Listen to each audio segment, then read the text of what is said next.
doing one on college, which is a complicated one that deals a lot with the politically correct speech on college campuses.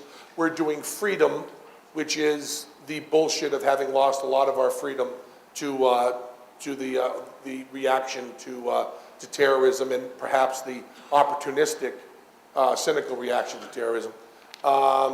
We're doing some, you have to do, and I mean, we're just speaking very honestly here. Because of money, you have to do some that are cheap and fast and fluff. And the ones that you say, man, this isn't as good as the other one, this is just fluff, it's just jokes and it's mostly in the studio, is there to buy us money for some of the other ones that are more expensive. It's as simple as that. So with that in mind, we're doing hair, you know, like hair loss and hair growth and so on. Conventional wisdom we're doing bullshit, which is the stuff that people say is bullshit that isn't, which is the Kennedy assassination, Oswald and 3, and the moon landing. We are not doing Holocaust denial in that show because we feel that it maybe should be a whole show if we're lucky enough to do season 4. We're doing... college.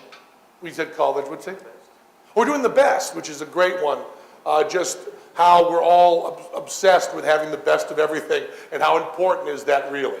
We're giving people $3 bottles of wine and telling them they're $5,000 bottles of wine. And we're also going to be doing, which will make Randy very happy, in that Best show, a little bit of stereo equipment. You know, Monster Cable and the like. Although Monster Cable has turned over a new leaf, but that kind of stuff, little stickers that go on. We're also doing, I just have one in my head. Mother, yeah, we're doing Mother's bullshit, which is another fluff one, but it's just going to be moms, we love you, some of it's bullshit.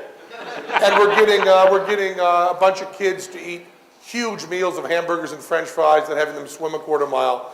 We're having them read in dim light up really close, watch TV up close with no lights on, eat brownie batter, pick up stuff and eat it off the ground, and various ones like that. That'll probably be just a Mother's Day one that's just kind of one of the cute ones that we do now and again. Oh, isn't this awful? I wish Michael Goudot were here. He has all the notes. You remember any, Scotty? You went through the list, didn't you? Because there's supposed to be 13 of them, so I don't know. That was 13. Oh, that was 13, yeah. Is Kramer somewhere? Right. In the Magic interview, you mentioned your influences, and you said that Jerry Andrus was kind of a weird influence, and you didn't really go on much further. I just wondered if you could expand on that.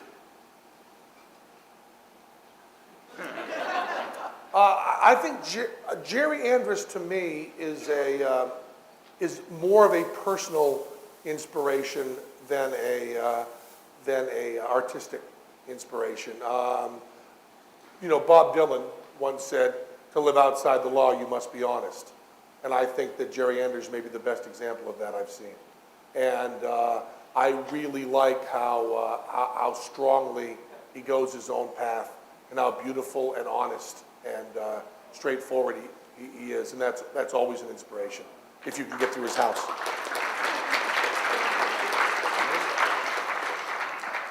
How's it going, guys? Might we see a future episode where Penn and Teller address the practice of Scientology? Yeah. Yes. Please.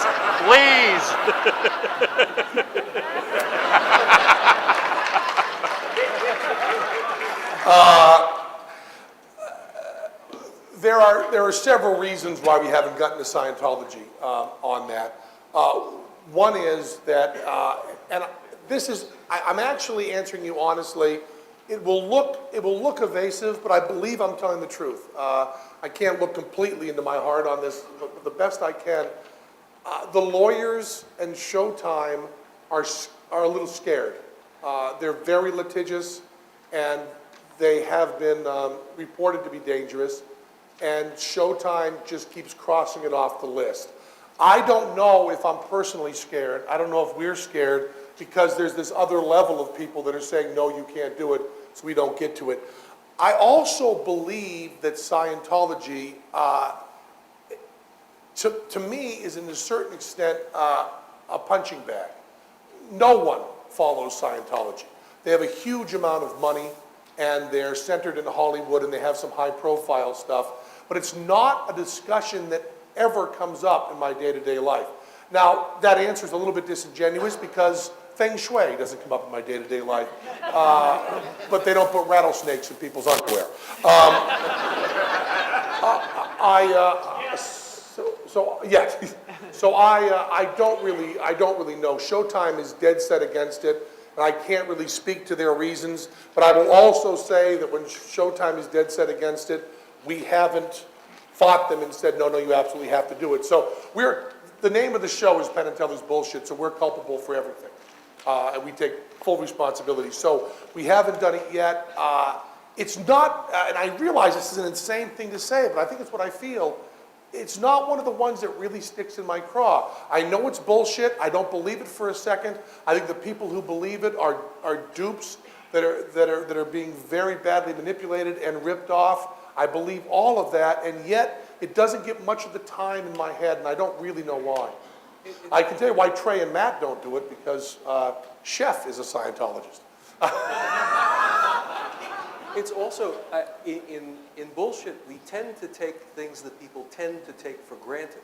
And Scientology has already had such big battles, been so visibly fought against it. That may be one of the reasons why we're not so naturally drawn to it. Such a better answer.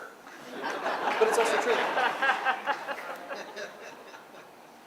How has the fundamentalist Christian movement reacted to your Bible bullshit episode? Not bad. Michael Shermer was just saying the other day, he's on that show, along with Copperfield, and he said that his vast majority of his reaction was positive. Ours too. I bristle a little bit at the word fundamentalist. I was talking about this afternoon at lunch. I believe there's a weird thing happening in the skeptics movement specifically, but bigger than that in the movement of the country. I believe there's this code word, fundamentalism, that is akin to racism, in that it's talking about a different thing than it claims to. I believe that if you believe in God, if you believe in supernatural events, if you believe in things you feel and can't prove, then you were flying that airplane on 9/11. I believe it is the liberal Christians, I believe it is the liberal Muslims, I believe it is the liberal Jews and the cultural Jews that set a framework for the nuts to be able to take it literally. I know that Richard Dawkins has written brilliantly about this. Also, once again, I always defer to Christopher Hitchens on anything. I think he's written wonderful stuff about this that I've read. But when the word fundamentalist is said in a condescending way, it's almost like what people are attacking is the South and an accent and NASCAR and peanut butter and jelly sandwiches and double wides. And Hollywood and the intellectuals have gotten this idea that it's okay to attack fundamentalists as long as you don't say that religion's the problem.